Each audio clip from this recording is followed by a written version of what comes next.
ನಾನು ಇವ್ರನ್ನ ಯಾರು ಅಂತನೂ ಪರಿಚಯ ಮಾಡಿಸ್ಲಿಲ್ಲ. ಆದರೂ ನೀವು ಇವ್ರಿಗೂ ನಮಸ್ಕಾರ ಮಾಡಿದ್ರಲ್ಲ. ಹಿರಿಯರಿಗೆ ನಮಸ್ಕಾರ ಮಾಡೋದಕ್ಕೆ ಪರಿಚಯ ಯಾಕೆ ಬೇಕು ಪಂಡಿತ್ರೆ? ಅವ್ರ ಆಶೀರ್ವಾದ ಇದ್ರೆ ಸಾಕು. ಇಷ್ಟು ಚಿಕ್ಕ ವಯಸ್ಸಿಗೆ ಅದೆಷ್ಟು ಸಂಸ್ಕಾರ ತಾಯಿ ನಿಂದು. ಹರಿವಾಯುಗಳ ಆಶೀರ್ವಾದ ಸದಾ ನಿನ್ ಮೇಲೆ ಇರ್ಲಿ. ಸ್ವಲ್ಪ ತಡೀರಿ.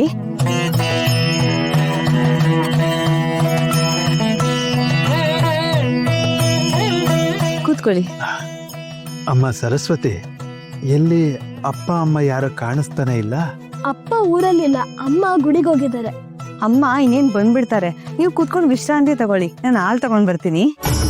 ಬೇಡಮ್ಮ, ನಿಮ್ಮ ತಂದೆಯವ್ರನ್ನ ಭೇಟಿ ಆಗ್ಬೇಕಿತ್ತು.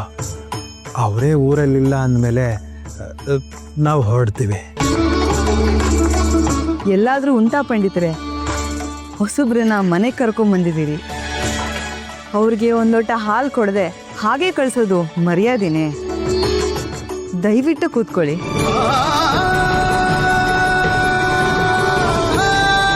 ಯಾಕೋ ಶಕುನನೇ ಸರಿ ಇಲ್ಲ. ಮನೇಲಿ ಅಪ್ಪ ಅಮ್ಮ ಇಬ್ರು ಇಲ್ಲ. ಅವ್ರ ಮನೇಲಿಲ್ಲ ಅಂದ್ರೆ ಏನಂತೆ ಪಂಡಿತ್ರೆ? ಸಾಕ್ಷಾತ್ ದೇವತೆ ಆಗಿರೋ ಅವ್ರ ಮಗಳನ್ನೇ ನೋಡಿದ್ವಲ್ಲ. ಅದು ನಿಜಾನೇ. ಅದೇನು ನಯ, ಅದೇನ್ ವಿನಯ. ನಮ್ಮ ಅತ್ತೆಯವರು ಮೆಚ್ಚಿರೋದ್ರಲ್ಲಿ ಯಾವ ಅತಿಶಯನೂ ಇಲ್ಲ. ನಮಸ್ಕಾರ ಶಾಂಭಟ್ರೆ. ಓಹೋ ವಾಸು, ಬರಬೇಕು. ನಿಮ್ಮ ಮನೆಗೆ ನಾನೇ ಸ್ವಾಗತ ಮಾಡ್ತಾ ಇದ್ದೀನಿ. ನೀವ್ಯಾವಾಗ ಬಂದಿ ಭಟ್ರೆ? ಈಗಷ್ಟೇ ಬಂದ್ವಿ. ಸರಸ್ವತಿ ಹಾಲು ತರ್ತೀನಿ ಅಂತ ಒಳಗಡೆ ಹೋದ್ಲು, ಅಷ್ಟರಲ್ಲಿ ನೀನು ಬಂದೆ. ಇವ್ರು ಯಾರು ಅಂತ ಗೊತ್ತಾಗ್ಲಿಲ್ಲ.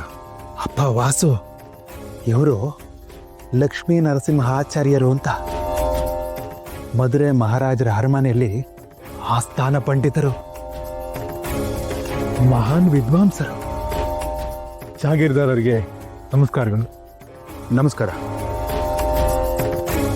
ತಮ್ಮಂತ ವಾಗ್ದೇವಿ ಪುತ್ರರು ನಮ್ಮನೆಗೆ ದಯಮಾಡಿಸಿದ್ದು ಮಹಾಭಾಗ್ಯ. ದಯಮಾಡಿ ಕೂತ್ಕೊಳ್ಳಿ.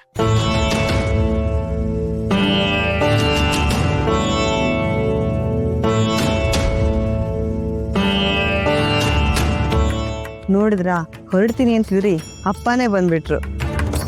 ಹೌದಮ್ಮ, ಎಲ್ಲ ನಿನ್ ಬಾಯಿ ಹರಕೆ. ದಯಮಾಡಿ ಸ್ವೀಕರಿಸಿ. ಸ್ವೀಕರಿಸಿ.